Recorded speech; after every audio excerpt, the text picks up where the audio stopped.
وبرکاتہ پڑھتا کہ یہ میری قوت بازو کا کرشمہ نہیں بلکہ یہ اللہ کی قدرت کا نمونہ ہے کہ کھانا میرے سامنے پہنچا ہے۔ چلو انسان غافل ہے، بھول جاتا ہے، تو اگر شروع کے اندر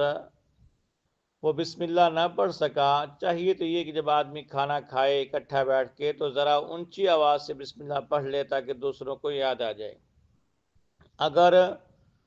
اونچی آواز سے نہیں پڑھ سکا، بھول گیا، تو جب درمیان میں کھانا کھاتے ہوئے یاد آئے کہ میں نے تو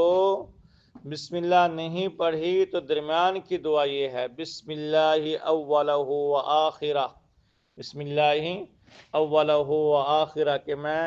کھانے کے شروع کے اندر بھی اور آخر کے اندر بھی، یعنی ہر وقت ہی اللہ کا نام لیتا ہوں، اللہ کا نام شروع کے اندر بھی اور آخر کے اندر بھی۔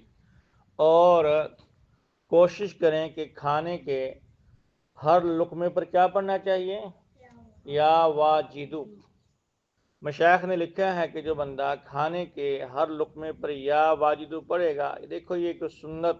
یا کوئی فرض واجب کی بات نہیں، مشائخ کی مجربات میں ہے، تو یہ کھانا آپ کے بطن میں، پیٹ میں جا کے نور بنے گا اور یہ کھانا آپ کو نقصان نہیں دے گا۔